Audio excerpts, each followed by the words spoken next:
Hey, everyone, if you love combat sports such as MMA, kickboxing, Kyokushin karate, BJJ, judo, and 20% of everything else that involves the pop culture of martial arts or just movies and other sports, make sure to hit the like, share, subscribe, follow button to the Drewsperience, the show that's 80% combat sports, 20% everything else. We'd like to just say thanks to a few supporters. First, KRT Tips and Tricks, then Martial Way Blog, as well as Real Talk with Scott Heaney and Shian Terry Burkett, as well as One Kyokushin Shuffle. And lastly, if you're a Kyokushin fighter and you're looking to make some amazing moments by going pro, make sure to look at Moments Management, where the team of Nima Safapur and all those around him will make sure you're well taken care of. You understand the fight game, the ins and outs, so you leave healthy and wealthy. Moments Management, where quality and care comes first. And with that, my guest today, wow. Oh, this is a big one. This is, I can't believe this is finally happening, and it's such a treat and it's a privilege. And I get so excited. I put the pressure on myself. Today, I got the one, the only, the number 3 ranked Bellator middleweight contender, the future champ. He goes by the Spaniard, but I call him Dutch James Bond. He's coming back with a vengeance. He's the one, the only, weighing in at 185 pounds, Costello, the Spaniard, Van Steenis. Welcome to the Drewsperience, Costello. What's up, Drew? What's up? Good to see you, my man. How'd you like that intro? It's like, I gotta. Oh man, that was crazy. You're making me hyped up, man. I never had an intro like this. I'm feeling good, man. That's the most important. That's amazing. It's so how's everything been with your recovery from your injury? Oh, it's all been going good. I can't wait to get back. I think like a few more months, hopefully let's say 3-4 months, and I'll be back in the cage. My last year and this year until now, it's been hell of a ride, man. Roller coasters, injury after injury after injury. I've been in the hospital for 3 times with injuries and operations, but now I'm healthy and back on track soon to smash everybody. It's amazing. I can't wait. It's like you're coming. It's like we got the Dark Knight, which is your friend Gegard Mousasi, and then we have you, who you're like, I'd say you're like a Blade. You're like a James Bond mixed with a Blade. You're like the Blade from Blade 1, not Blade 2 or Blade 3. Like you're coming back like with such a vengeance. Yeah, my man. Yeah, that's right. That's right. I'm gonna come back to get anybody. No, everybody. Not Gegard though. He's my friend. Yeah. It's your time's coming. So, obviously I have a few questions, but, we're going to ease into them as I was talking to you. So tell me, Costello, who were you before becoming a martial artist? Like, what was your childhood like before finding fighting? Before fighting, I'll start a few years before I was fighting. I started my fighting career. I did it for fun. I was 17 years old when I started MMA. Before that, I was playing football and I was going to the gym. I wasn't doing much. I was working in a snack bar, and I was living in Spain, by the way. I've been living in Spain since I was 2, and I didn't really do much, just hanging around on the streets, going to the gym and playing football and working in a snack bar like a few times a week. And I didn't go to school because I finished school at my 15, 16-year-old. When I was 15, 16. And then one day I was just sitting on a terrace with my dad, and one of the good friend of my dad came to me, and he was like a bouncer and he was trainer of MMA. And I got introduced to him, and he said, "Yo, you look like a strong kid. You want to be one of the strongest guys from this regio, from this city?" Like, yeah, man, of course, every guy wants to be the strongest of their city. Like, well, come and train with me. So I just started. I just showed up the next day. I started training. I didn't even know what MMA was. I did not know what. I just showed up there with some long pants and some running shoes. I was like, okay, I don't know if you have to train with shoes or without shoes. So then I had to take them. I trained with long pants on and shoes. I took them off, of course, on the mats, and we started training. And after 6 months of training, he said that after 5-6 months, I started to know what fighting was. What MMA was all about. So then I was starting to watch fight of John Jones, Anderson Silva, and Shogun.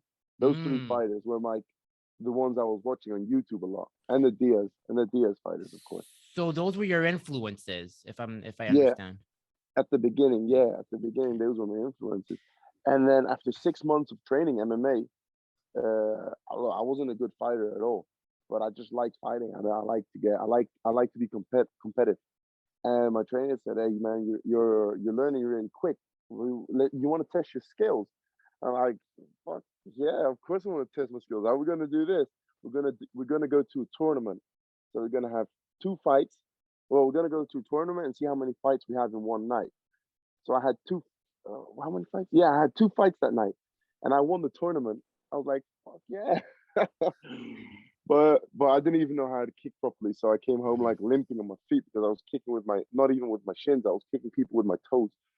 But I mean, we won the tournament, two fights in one night, and I was just, well, how old was I? Nearly 18 or 18? Yeah, I was 18. Yeah, and then I just Wow. started training. And then when I was 19, my trainer back in Spain had some problems, so he had to move place. And he said before he left, he told me, yo, kid," he said, you got talent. You're good at what you're doing. In Spain, you're just wasting your life. You're not really doing much. Hmm. You didn't really finish your school, so go for a sport, man. But go to a different country. Don't stay here. So that's what I Hmm. did, man. I packed my bags. I hopped on the bus and I got a one-way ticket with the bus to Holland, and I moved into my godfather's place. Nice. I want to ask you something too, because I watched the previous interview. I think it was with James Lynch. Shout out to Yeah, Lynch on Sports, like a mentor and a friend who's just an amazing content creator. So you always got to give the shout outs to those who deserve it. But you mentioned to James that that you come from an athletic background because your father played pro football. Do I have that correct? no, no, my father never played football. Uh, Why do I no, remember hearing that though? my brother was good in football. I mean, he Okay. played a little bit with Barcelona when he was 11, and Wow. Hercules, Hercules. Yeah, I don't know how you say that in English. It's okay. It's the same But thing. those were good football teams back in the days. But he didn't really like it over there because he didn't know anybody, and he liked to play football with his friends. Hmm. So that was, yeah, unfortunate. Now you regret it though because it's like, oh shit, man, I should have done it. The money's over there, the football and the money's at the football. But no, my Hmm. dad never. Yeah, he's been always. My dad's been fighter as well.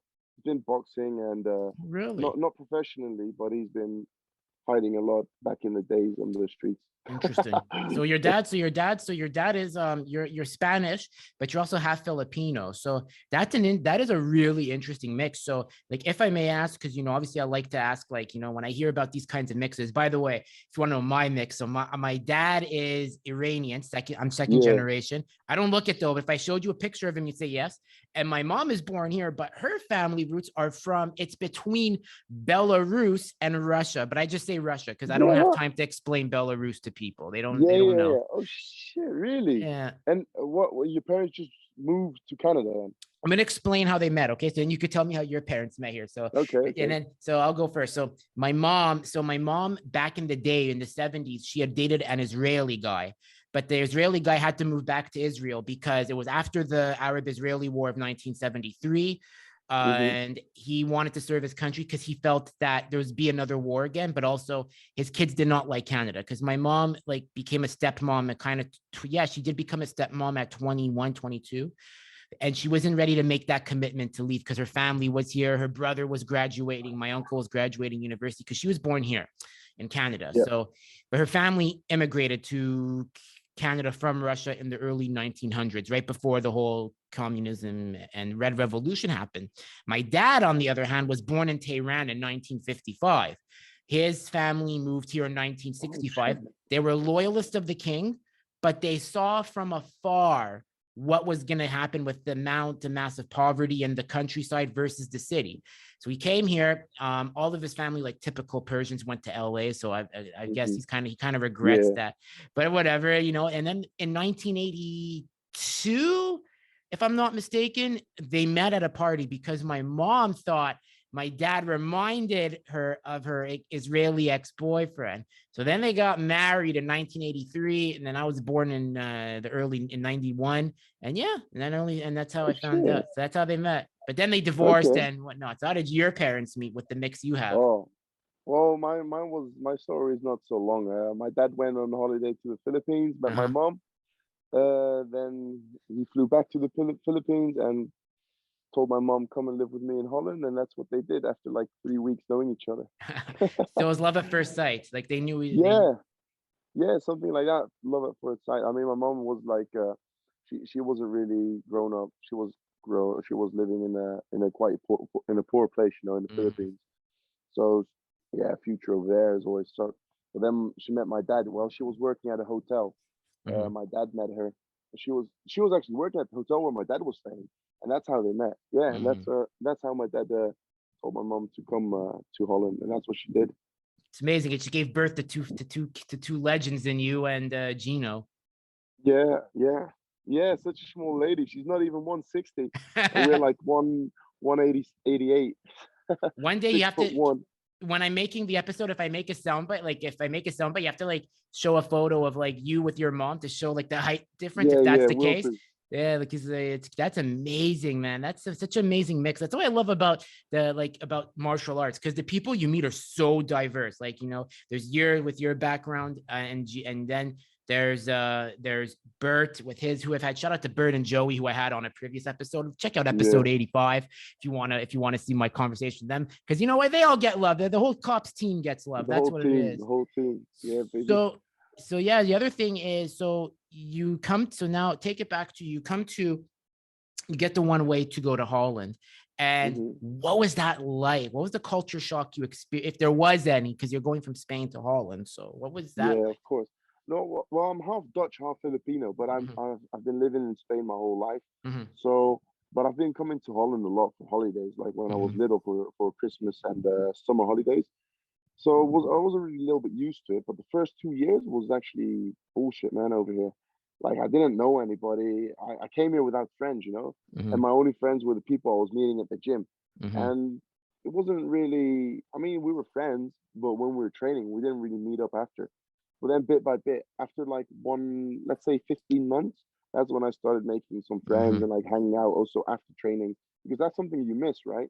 After mhm, training, if you want to go out for food or I don't know, walk around the city, do something. So mhm. then things were getting better. And of course, living in Spain, I mean, Spain is crazy, man. It's crazy, especially where I was living. It's like always hot over there. You just live with sandals and a swimming suit, and you're like in the sea on the beach, diving off rocks. You going around on your bicycle.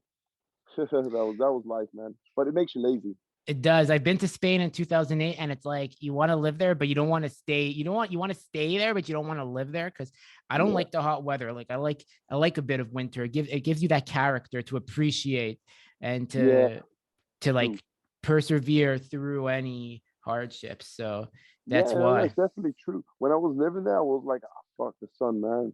Need to hide in the shade. But then I came back to Holland and I went to Spain on holiday. I was like, wow, this place is beautiful, man. Give me some sun. Give me some sunlight. It's amazing. So you're in Holland, you're getting used to it. And was this where you're introduced to your head coach Ricardo and Cop's team? How does that happen when you start taking fighting seriously, when you meet those individuals? Well, I already went with the plan of, man, I'm gonna be professional. I wasn't like, I'm gonna try and be professional. I'm gonna be professional. Hmm. It's just a matter of time, you know. And I was 19, nearly 20 when I moved to Holland, and I was looking for gyms to train at. And I went to two or three different gyms, and I was like, this is too far. I cannot train here.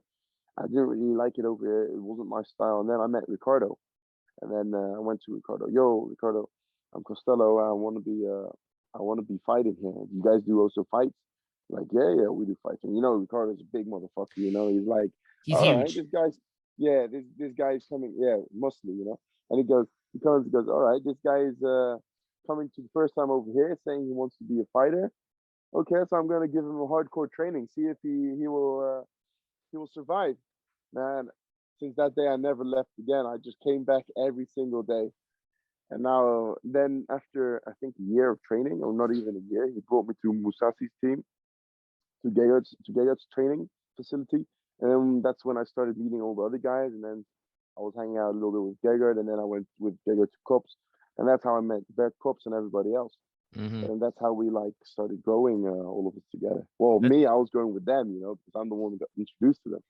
Exactly. Did you also meet Peter, the Archangel Boost, at this time? Because Yeah, of course. I gotta give a shout out to Peter, because Peter was the one that really was saying, get Costello on your show. He's like, that's a name you want to have on your show.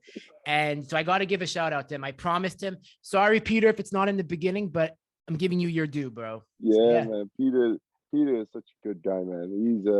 He's a legend. Now we train with our teams every Wednesdays and Saturdays hmm at Gegart's place. So we have like meeting of teams, like Ricardo's team.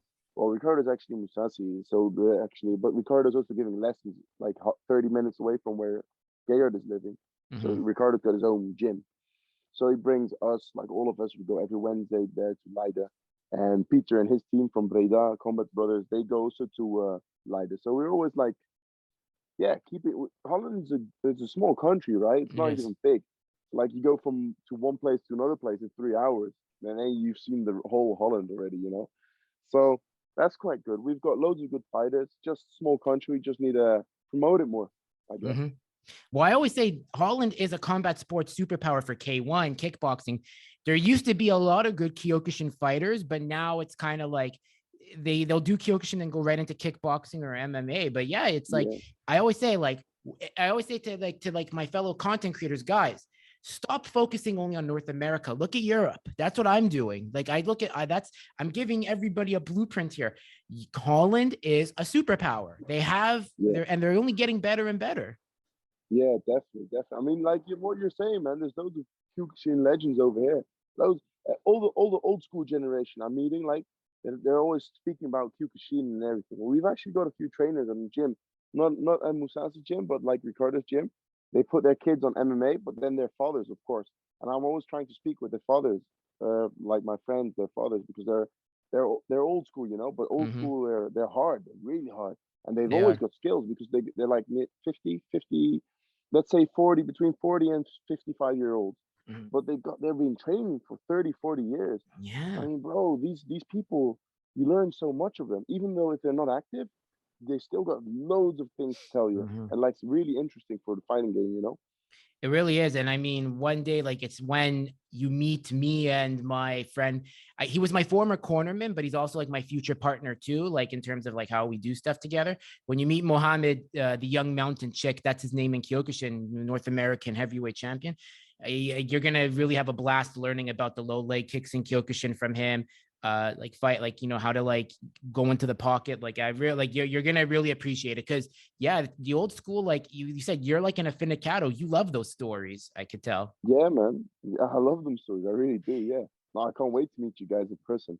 I Definitely. can't wait to. By the way, I want to ask you. So you go to Holland. So I'm going to go off on a tangent here, but you're also training at Sanford with Henry Hooft, who's a Kyokushin guy himself and a Dutch and also a famous Dutch Dutch kickboxer. kickboxer. Yeah. So you're in Holland, and now we're going to be fast tracking here. What was it like to go to America finally? And then do you feel like having a fellow Dutch coach there made the transition for however long you were staying easier for you? Oh man, that was a big help. I mean, it was really great at Henry Host Gym. I mean, he treats everybody with so much respect. It's Mhm. crazy. He helped us out a lot as well. He told us where to stay, what's the best place to get. He told us to come to train in the gym whenever we want, no problem at all. And everybody over there is so friendly. I mean, it's true. There's loads of fighters, you know, and you'll probably be competing against one each other. That's a negative thing, you know, because you're all at the same weight class, and Mhm. that's a bit fucked up because you like to training, you're laughing with each other, and then at the end of the day, or at the end of the day, later on, you'll probably be smashing each other in the cage. But Mhm. the good thing is there's so many bodies and so many different styles you can learn from each other. That's also really positive, a really good thing. It was Yeah. great over there, man. I stayed there for 4 or 5 weeks, man. I didn't want to go back. I just took a one-way ticket, and I said I'm gonna go back when I'm tired. But then, of course, it was getting a bit too expensive, everything. So Yeah. I was like, fuck, I need to go back now. Yeah, makes sense. But that's still the amazing experience. You got to see a coach like Henry Hoof, who's got a slew of champions. But this was before they all like some of them left, like before Usman left. I think you were there right when he was about to leave. They had An Yeah, Lang Sung, the former light heavyweight champion, before Reiner de Ritter took that belt from him. So you just like, do you feel like just the timing of everything being there, like just helped add to your fighting IQ and knowledge for where you want yeah, to be? definitely, definitely. I mean, training with Ong in Sanford. I mean, what a guy that is, man. He's such a humble, nice person. I mean, not only is he my training friend, he's actually a real friend. I mean, to hang out after trainings and that. And so is other people from Sanford MMA. I mean, love them people, man. They're great people. But the timing is great. I don't know. I think there's something big is going to happen soon for me. It's just a matter of time. I don't know what exactly, but it will happen. Well, I do know a little bit, but yeah. Yeah. So that's why I want to take it to the next question. So, I want to give an extremely big shout out to your manager, Nima of Moments, who I mentioned at the beginning of the show. And I feel like, what do you feel makes the team so successful with him as a manager? Because there's good managers and then there's great managers, and he's in the category of great for the philosophy he brings. So how do you feel that how do you feel like that he's made you, educated you on the fight game, and B, what do you think makes him such a great manager with the team he has, where everybody like feeds off each other? Yeah, I mean, he brought not that he brought the team, but he's like putting the team more closer and closer. I think that's really important because he's not only our manager and our friend, he's like also a brother. Mm-hmm. He's like an older brother as well. Like, man, you got problems, just call Nima and you speak about Nima. You speak to Nima.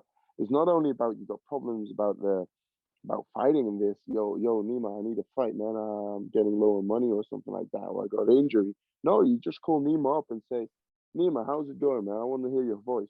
When are you going on holiday? That's what I did a few weeks ago. I just rang up Nima. I'm like, let's speak a bit. So Nima was telling me about his holiday in Spain. He went to Barcelona, and I was speaking about my family, about it. Just nothing, no business. Just as friends, because you make this bond up. And Nima, man, what a guy. We were in LA at his place. Yeah. And he just told us to stay at his place. Like, oh man, what a guy. What a guy. He's like, as we say in the Jewish religion, because my mom's Jewish, mensch, which means like a gentleman and like a real people's person. Like Nima, when my mom passed, was like on calls, like messages me right away. Drew, we're here with you. The team cops, team Musasi, team Moments. We got you. If you need anything, please don't hesitate to reach out. We're with you in this. We don't want you to fall off track. Like Joey was even like one time, like, he's like, dude, he's like, how's everything been with you? When I sent something to him, and even Bert was like, hey, it's typical Bert. It's like, Drew, hope you're well. We're with you, like his Bert's like, but Bert's like likes everything like that I do. And it's just, like everyone feeds off each other. And like Nima told me, he's like, and one day I sent Nima a voice message, and then Nima's like, it's funny, I was about to send you a voice message too, just to like see how you're doing and checking in. And that's what I love about him. And there's like, we know he knows how to separate work, work from personal. And I think he wants to let him know that like he's with you all the way, like and you need someone to bat for you, not only during your fighting career but after. And that's what I think makes him such an amazing individual. Yeah, definitely. No, definitely what you're saying. He's also telling me, yo, bro, when now it's interesting, the money you're getting is interesting, but you need to make a future as well. You can't do this for 30 years. You need to save up and invest. And he's like helping me with that as well. He's like, okay, ask these people, look, I'm helping you with this. All right, now save up your money, and you should think of put your money in stone, buy houses once you got enough money. So he's a big brother. He is. I love him. Like I want to get, and I have to thank my friend Andre for really setting that up, because Nima was, ironically, when I was coming up in the podcast game, was the first pro manager of many more that I'll interview. But Nima gives the best advice, and he's done. I mean, I want to, obviously, he always says, you deserve the credit for doing everything yourself, but he also deserves some credit because there's a lot of behind the scenes stuff that he's helped me with that I can't mention on here because it's like it's out of, but like he set me up, like he's giving me advice about how to do conversations, how to like go on the regional scene. If it wasn't for him and James to say focus on the regional scene, I don't think I'd be here today. And that's what I love about them. Like when he sees you're serious about something, he's gonna take the time to make sure that you're on the right track. Exactly. Because he sees that you're going 100% for it. So like, I'm gonna help this guy. Yeah. That's good. He wants to see you succeed. That's a good thing about him. I love him for that. And obviously, so now with the team you have, so let me fall into this question. So you have a few wingmen. You have Gegard, and then you have Gokhan, who is going to be a heavyweight future contender and a future champion. The way that Definitely. that guy moves very fast. Like, but I've heard Gokhan is the champion of eating. I heard that guy can eat nonstop. Oh man, yeah, man, this guy is crazy. I think he's got some kind of worm inside his belly, you know? No, it's crazy. I mean, I thought Ricardo was a big eater, but then we went to have some food with Givic, Ricardo, and Gokhan. I was like, you know, I'm actually a small eater compared to these big guys, you know. Yeah. Well, I thought I'm a big eater, but they're fucking huge. But then Gokhan is just another level. He should do competitions with eating. I think he'll win. He'll be famous by eating.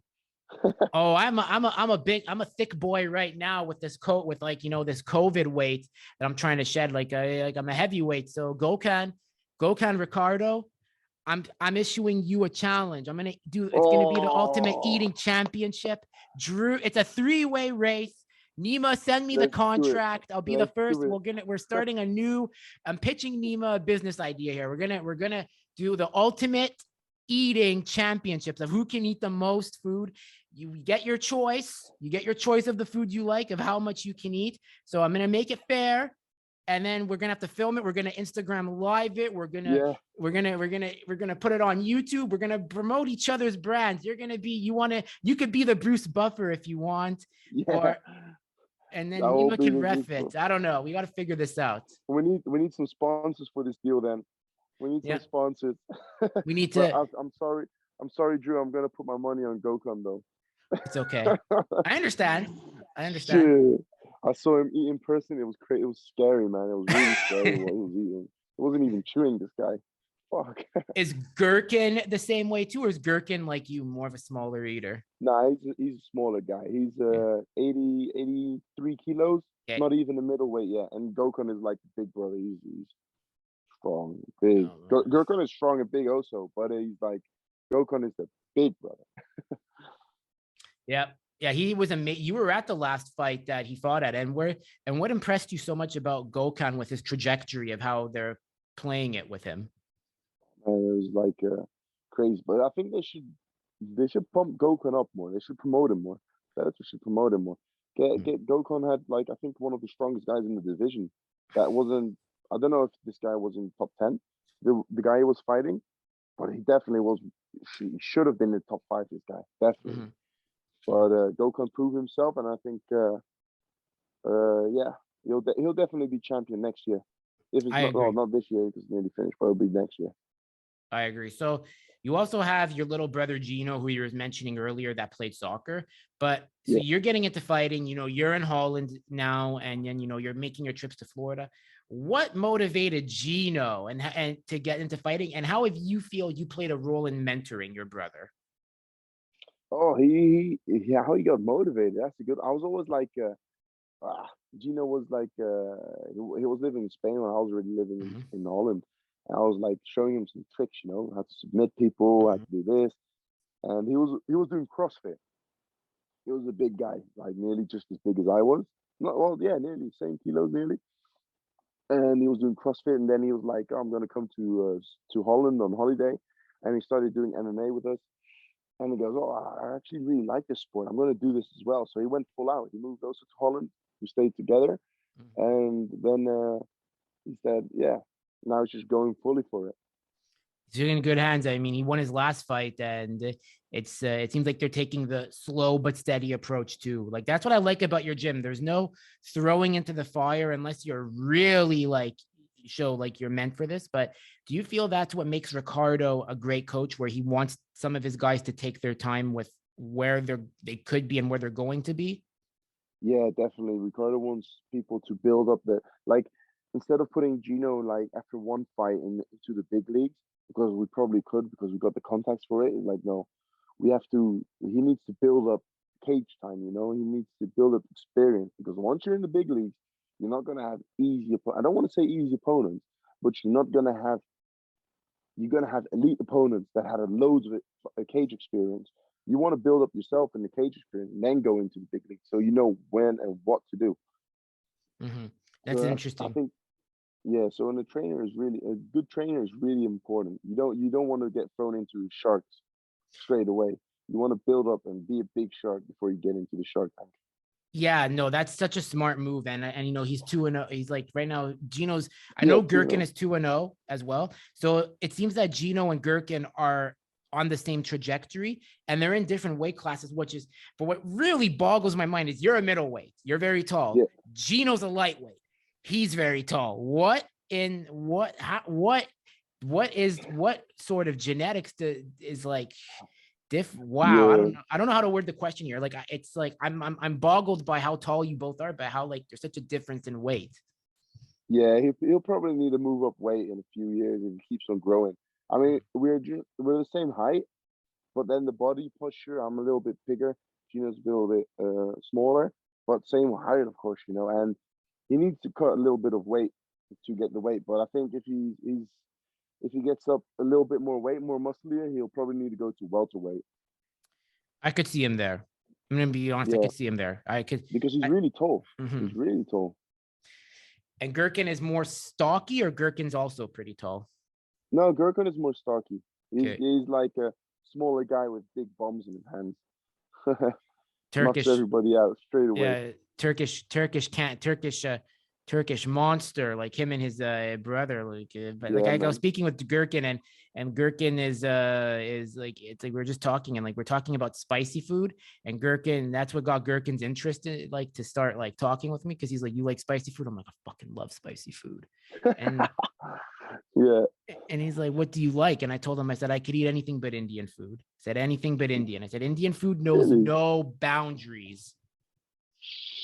Yeah, okay, okay. I don't know that. Shit. Yeah. Yeah, I love that's something like I love. Like that's one thing maybe we'll have to add in the ultimate eating championship with Gokin and Ricardo. Yeah. Like I'll be like, I'll add some spicy food to make to see it, like how long I can last. And that's Oh, you'll have a bad day the next day, man. I've done that plenty of times. I'm used to it. Like where I'll eat something hot and it's like I can handle this. And the next day, it's like no, it's like You I'm just regret it. it's great. It's nuts. I want to ask you too, because like I noticed you got some tattoos on you, because tattoos, like I like ink. So what is like, so you have like a cross on your Yeah. grab, and then you have like some birds. Is that because like you're very into like the Catholic faith, or what's the meaning behind your tattoos? No, I've got the birds and I've got like a star and then two birds flying Hmm. around it. It's like my grandma when she died, she had a really important role in my life when I was Hmm. young because we everybody had some problems and I most of the times I went to my grandma's house to speak, to stay at my grandma's house, so she was looking after me. So once she died, we put she got burned. We Hmm. burned how do you call this? We Uh, cremate. yeah, cremated, and we got her ash. I got her ash and put it in the ink of tattoo. So we put her Hmm. ashes in the tattoo of the bird. So like she's the star, and then she's like always flying with me. That's amazing. It's a beautiful meaning. Yeah, like I say, everyone has their tattoos has their meanings. Like Joey's got a sick sleeve, and I gotta ask him the meaning for that. Yo, yeah, man, he's got his whole body tattooed, Joey. Crazy, man, crazy. It's like a story. It's crazy. And then there's like Gegard who's got no ink at all, and it's like What about you, Drew? What about you? so I can't get inked actually, because in the Jewish religion you have to give your Oh body yeah, back the way it is. But if I'm looking at it objectively, I think it's a bullshit law, because what if you get sick? You're not giving your body back the way it is. And I think yeah, it's really subjective. If like it's like I want to get inked. My family's gonna watch this and they're gonna say you are not getting inked. But it's like, I gotta, it's like, listen, if the tattoo has meaning to it, I'm okay with it. Like, I do want to get what I want to get inked on me is it would be like my dad's zodiac sign, Sagittarius, and there's like a yeah, sick one I found where it shows the centaur like pulling back the arrow. It's like all muscular. I could send it to you after, like like what it is, 'cause I have the picture, and it's gonna be yeah. like his name in Farsi, because he's Persian, with his That's birth cool, year man. 1955 with the infinity sign. That's cool. Oh, that's a Yeah. cool idea, man. That's great. And Shit. then another one I'd want to get is like on my chest. It's like one side would be the Iranian coat of arms, but under the Shah's time, not the Islamic republics. Because my dad Uh-huh. grew up like in like, I'm very proud of like the Iranian heritage I have. And then also on one side, now it's like, oh man, I could probably get a lot of flack for this, but I would want to get the Russian coat of arms because of my mom's side. And, Yeah. Russia has a lot of history. Like, I'm not trying to promote like the war here. I'm just saying, like, in general, like, Russia has a lot of history in sports. And then I want to get like something similar once my abs develop to like an angel, like kind of similar to David Beckham's, but like one side would be like white to represent all the times like I've like redeemed myself and risen up. And then the one side would be like the black wing, which would show all the times like I've fallen. That's like, so that's those are the kind of tattoos I'd want to get. So you are gonna have a tattoo then, huh? It's not it's a matter of when. So to all my family, I'm not sorry. If you really want me to be happy, you would accept it. I mean, I know like I'm acting like the rebellious kid here, but I think tattoos, you gotta like, if it has meaning, you have to go with it. You have to, like, if you're gonna be happy with it, just go with it. Yeah, exactly. If you have a good tattoo, you like it, just do it. Yeah, you got to do what you like, right? You're not here to please other people. Life is short. You got to do what you love. So I also want to ask, obviously, you have like, so this is a key question because, we talked about having a great manager that helps you, like make good business decisions with your money, but you also have like, I saw like you're in a very successful and happy relationship, which I'm happy for. And it's so key to have like a girlfriend or like a fiance, whatever title there is, to support you in your goals. So how has your girlfriend helped you in your journey to make you a better fighter, but also a better person as a man outside the cage? That's a good question. I mean, she is making me she's calming me down. I'm like, normally I get like on my tiptoes really quick, Yeah. when I can't find nothing, I'm like stressing something out, like smashing doors, like fuck. But she's like, just calm down. I'm like, okay, yeah, I'm calmed down. But we've only met each other how long? 2 years, 2.5 years now. Yeah. Oh, sorry. Yeah, It's for okay. 2.5 years. And I've only fought once since I met her because of the injuries and COVID. COVID happened, so everybody got in lockdown, and then I started training again. Then I fought Fabian Edwards, and after that I got injured really badly a few times. So yeah, nothing really happened after that. I mean, I fought one time and she was stressing. I fought right on her birthday. Oh. So that was I told her, sorry, I cannot make your birthday, but I'll make up to it after my fight. I'll take you somewhere nice. Nice. That's good, man. That's good that she understands. And, because it's so easy to get like, to quote Joe Rogan, he's like, it's so easy to get those girls, like those partners or like, just like start shit with you to like make you angry before fight night. And it's like, you don't want that. You want someone that knows that there's like a boundary to it. Yeah, they need to respect your few weeks that you need before a fight, because if you get crazy, man, everything will get fucked up. It's your future, Exactly. And so now taking it to it, because you said the last time you fought, which was with Fabian Edwards, great win. I mean, you beat Fabian, and it's not an easy task. I know, like in your interviews, you said, you would have liked to show more, but W is a W. So then you're supposed to fight. I think it was you're supposed to fight Larkin. Who?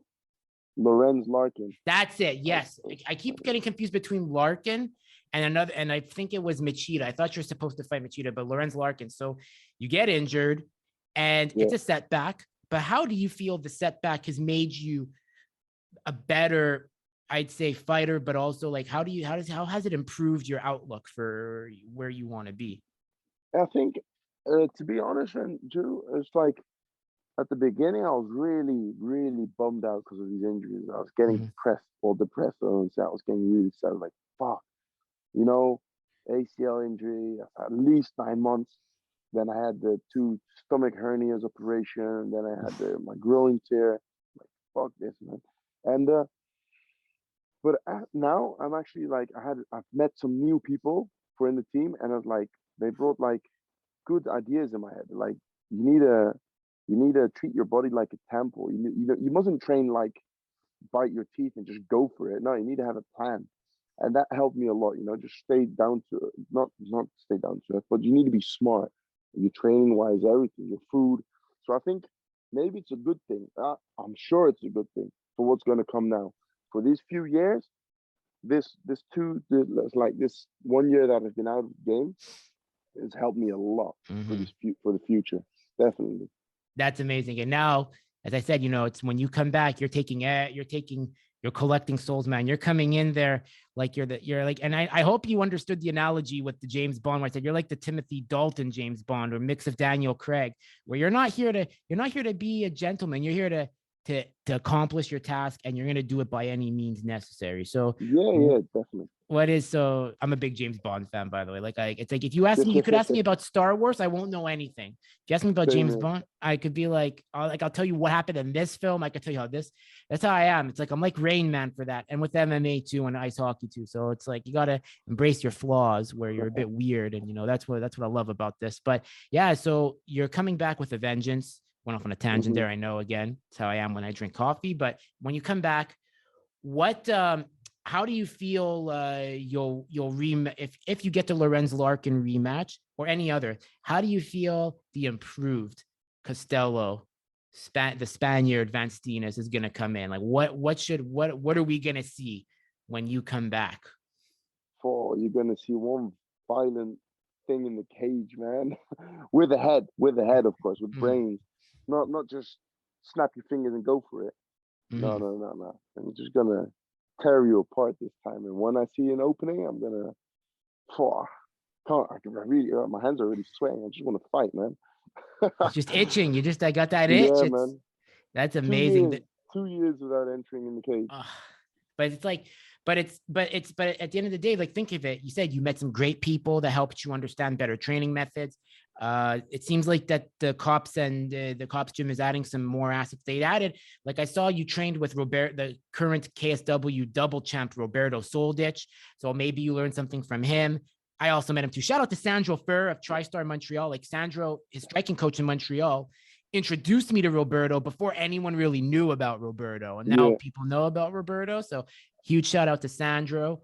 And you also met, I'm going to butcher the names. It's Rico and his father. They're great people, man. Great people. Yeah. Great. How have Germany. They're German? Yeah. Well, I think they're half German or something, but they live in Germany, 4 hours from here. Okay. And there's and how have they helped with the recovery process? Well, they weren't really at the gym with the recovery, because they were training all the time. I couldn't, with the recovery process, I couldn't really be training MMA or kickboxing and that. So I was just focusing on my legs, sprint trainings, jump training. So I'm going to be more flexible. I'm going to have more speed, those kind of training. I've got a really good physio. Let me do a shout out to Lee Egger. He's a physio of Rotterdam, of Feyenoord, big football team. And this guy is like so addictive to his thing. He just wants to be the best physio in the game, the best thing with knees and ACL injuries. And this guy said, okay, I'm going to help you, man, but you need to promise me one thing. You need to do everything that I say, not less and not more. Man, one time I did too much. I went training without his permission. He got so angry at me. I'm like, okay, I'm sorry. But this guy put so much time in me, like 2 to 4 hours a day. We were always seeing each other training, then we're having food, and then we're training again. So I brought him to Spain one time as well. And man, that was good. We even trained in Spain for like 4 or 5 days. Crazy guy, man. That's amazing. He's the best.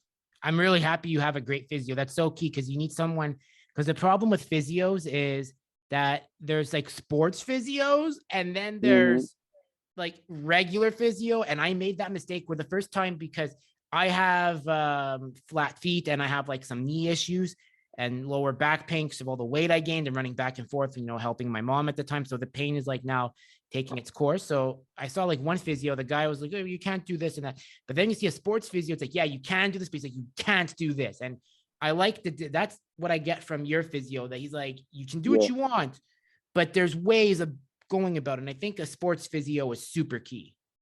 Yeah, definitely. Especially if this guy, like, he likes MMA. He's like our age. He's like 29, Oh, wow. Just how old we are. And he's already high in the game, and he likes to do MMA. You're like, all right, I'm going to help you to be the best version of yourself.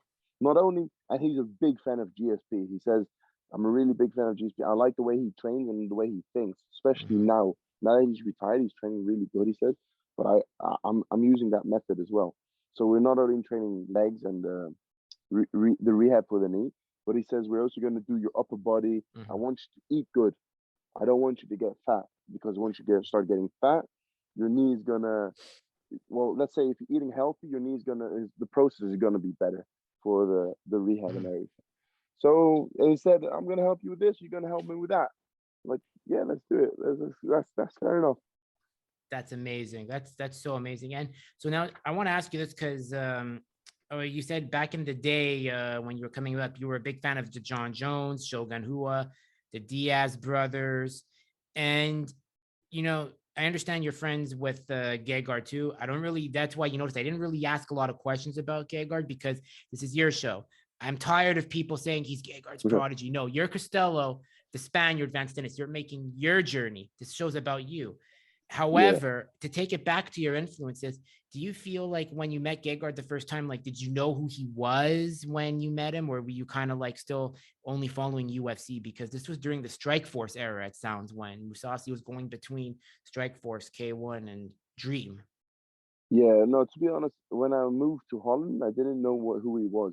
Mhm. But then I was speaking to Ricardo. I was training with Ricardo, and Ricardo goes, he was already speaking about Gegard at that time. So I'm like, I'm gonna see who this guy is, you know. So I just started looking up in on YouTube and that, and that's when I was like, whoa, this guy is a beast, man. I mean, this guy, look at his record, look at the people he's been beating.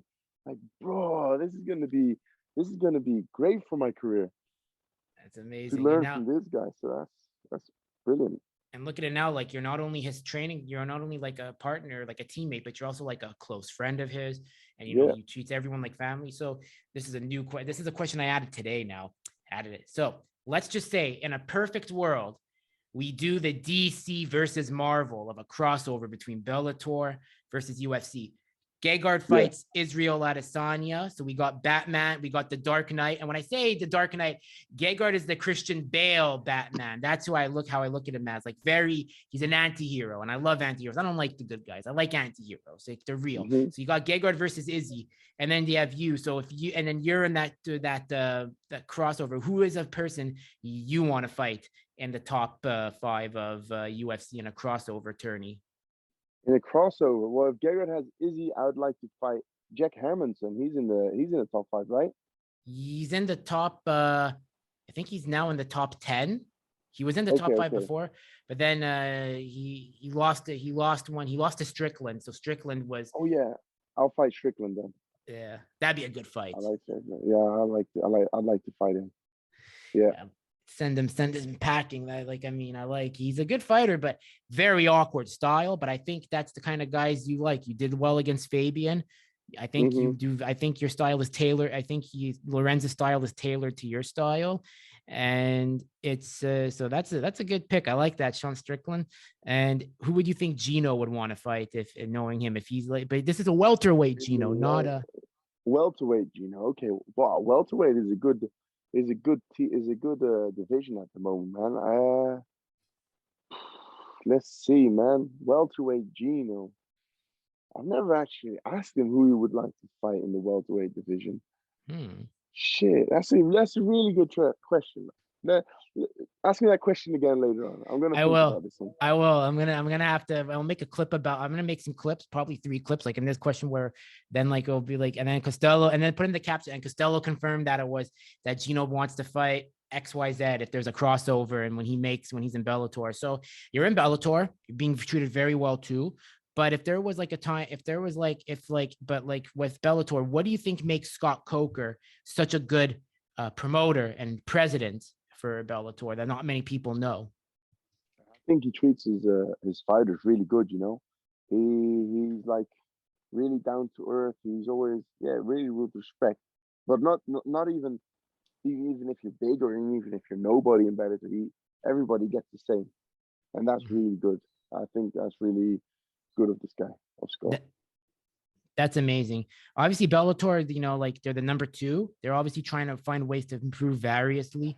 And you have like they brought in, you know, big John McCarthy as the post-fight interviewer and whatnot. Hmm. And so do you feel like it's only a matter of time before Bellator kind of reaches that level of like say the UFC or what Strikeforce had, where it was only taking off until Zuffa bought it?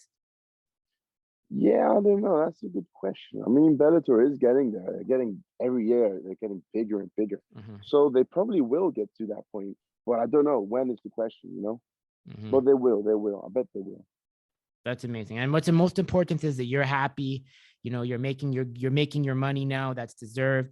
And but you also have good advice, and that's super key because because where do you feel like I know like and I don't like asking this, but obviously it's an important question to ask now with the pro fighters. Like, so you said Nima's helping you invest, he's helping you meet the right people. Do you feel like you're making those moves? And if there's an up and coming fighter that says, hey, Costello, I want to be a pro fighter, what advice are you going to give them for money wise? I mean, I know that's Nima's domain, but from your experience, what would you tell an up and comer that needs to what they need to know about saving and being disciplined? Yeah, yeah. Well, once they get into a big contract for organization, you're not gonna save with let's say 10K or 15K or 20K. You're not gonna buy nothing big with that money. So I'd say the first few fights that you get, enjoy it, man. Enjoy it. Treat yourself that you sign with a big organization.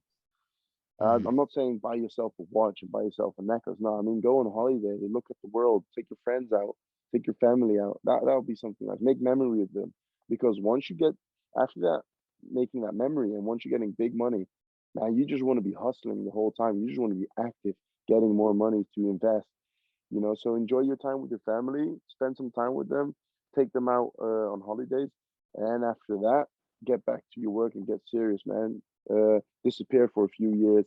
Well, without going on holiday, I want to say after a fight, of course, but like, yeah, That's amazing. And if you obviously you said, you finished school at 16 because in Europe it's different. Like in Canada, it's like 17, 18. So if you didn't do MMA, let's say you did complete, your schooling, what do you think you would be doing if you were not a fighter? Like if you as a career choice? I don't know. I think a fireman. A fireman would have been cool. Mhm. It looks like, yeah, I think a fireman would have been cool. Yeah.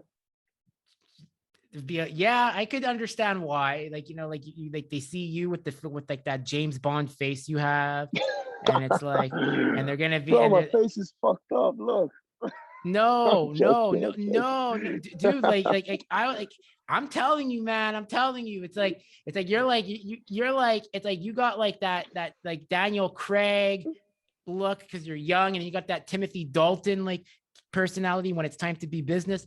I'm telling you, Costello, you're gonna, if you were a fireman, I think like oh man, you'd be like, there'd be riots for like women, for everyone to be saved by you. Children, they're like, I want to be like Costello. And then you got like all the females be like, help, I made a fire in my apartment. Yeah. And then you come and rescue them.